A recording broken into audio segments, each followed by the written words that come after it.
So me and my best friend was at a bar last night and we were having a few drinks. We were just trying to enjoy ourselves. Well, the bartender had grabbed the remote to the television and he turned on the news. The news seemed interesting this time because it showed a guy that was on a bridge and it looked like he was about to jump. So as soon as me and my friend seen that, our attention was on the television. So I looked at my best friend and I said, I'll bet you $20 that he'll jump off that bridge. My best friend said he just probably doing this for attention. So I'll bet you $20 that he won't jump off the bridge.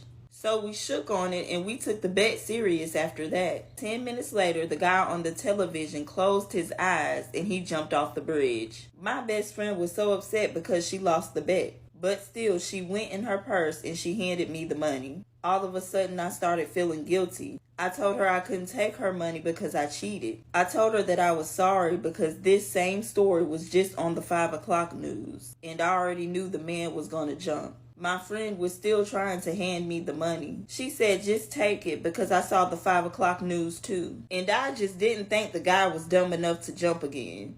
So when I was 7 years old, my father used to read me a story before bed, and then after that, we would say our prayers. Well, one night after we prayed, I ended the prayer by saying, God bless mommy, God bless daddy, God bless grandma, and goodbye grandpa. My father was confused, so he asked me, why did I say goodbye grandpa? I told him that I don't really know, it just seems like the right thing to do. But anyways, the next day, my grandfather had passed away, and my father thought it was a strange coincidence. Now, a few months passed, and again, my father put me to bed, and we said our prayers, which this time I ended it by saying, God bless mommy, God bless daddy, and goodbye grandma. And the very next day, my grandmother had passed away. Now at my grandmother's funeral, I was walking past the bathroom and my father was in the bathroom, but I heard him whispering to himself. He sounded scared. He said, this kid is in contact with the other side. But anyways, 3 weeks later, my father didn't put me to bed. We didn't say a prayer together and he didn't read me a story. So I said my own prayer and then I ended it by saying, God bless mommy and goodbye daddy. Now for some reason I heard a big gasp outside of my bedroom door after I said that. I went out to the hallway and I seen that it was my dad, but he just put me back to bed. Anyways, my dad couldn't sleep that night, so he stayed up all night in his office. But anyways, the next day he didn't go outside at all. He decided to work from home on his computer. It seemed like he was very nervous about something. And when I asked him was he okay, he said, if I make it until midnight, I'll be okay. Well, when midnight finally came, I seen the relief on my dad's face. But like 2 minutes later, my mom walked through the door and she seemed like she was stressed. So my dad asked her what was wrong and then he said, you had a bad day at work? Then my mom just sat down right next to my dad. She said, you wouldn't believe this, but today at work, my boss just passed away at his desk out of nowhere.